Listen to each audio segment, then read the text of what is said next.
De ce journal, cette nouvelle action de haute portée sociale pour le président de la République, Brice Clotaire Oligui Nguema, qui a procédé cet après-midi même à la remise symbolique des clés aux familles impactées par le projet de relogement des riverains de la décharge publique de Mindoubé. Bienvenue Miko, nous fait le point.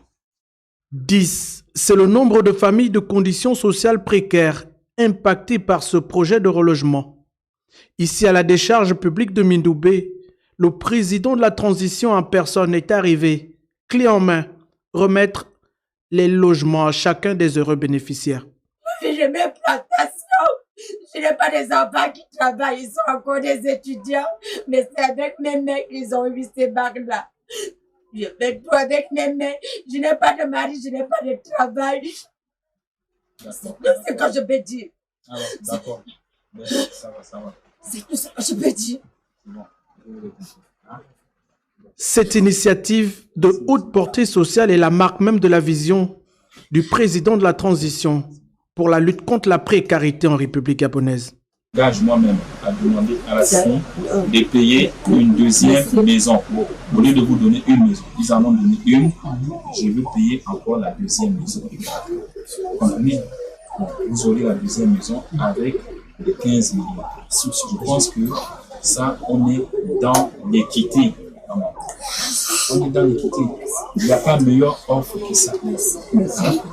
Arrivée à saturation, la décharge publique de Mindoubé, gérée par la société Clean Africa, est aujourd'hui un danger public pour les riverains. Conscient de la situation globale de la gestion des ordures ménagères dans une capitale qui en produit environ 600 tonnes au quotidien, le président de la transition est venu toucher du doigt les conditions de travail des agents employés au sein de cette entreprise. Je suis arrivé aujourd'hui à Mindoubé et dans un premier temps aller à la décharge et voir les conditions dans lesquelles certains de nos compatriotes, les Gabonais, y vivent. Et c'est déplorable de voir les Gabonais vivre au sein de la décharge. Et nous avons tenu, mon équipe et moi, le CTRI, à pouvoir localiser un certain nombre de Gabonais, au nombre de 10, pour qu'ils quittent plus ou moins la décharge. Parce que les conditions sont toxiques et les conditions de vie sont vraiment inacceptables. Et nous avons tenu à les reloger ailleurs, donc dans la zone de Bikele pour les 10 Gabonais. Donc je me suis arrêté, c'est pour vous voir, c'est pour qu'on échange. C'est pour vous féliciter et vous encourager dans le métier que vous faites. C'est un métier difficile et c'est un métier ingrat. On va toujours nous insulter que la ville est sale. Mais moi, je prends la responsabilité de vous encourager. Des ateliers de tri d'ordures aux espaces de mécanique et de soudure, le général Brice Clotaire Oligui Nguema a tenu à encourager le personnel, 870 au total, tous nationaux, employés dans cette société. Faisant le tour, j'ai compris que les conditions de vie et de travail dans lesquelles vous exercez ne sont pas aussi agréables. Beaucoup de matériel manque.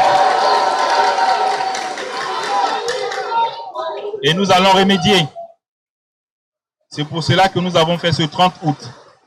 Parce qu'il fallait que le Gabonais retrouve sa dignité. Il fallait que les conditions de travail, de vie change pour nous tous. Et pour les changer, on va les changer ensemble. Avant de les changer ensemble, il faut parler de la thématique d'une ville propre. Et la ville, c'est vous qui détenez la ville. C'est vous qui la rendez propre. Et je veux qu'elle soit propre davantage. Dans l'effervescence et la liesse populaire, le président de la transition a quitté le site de Clean Africa. Dans la même ferveur sur son passage, il a marqué une halte au petit marché d'Akébé.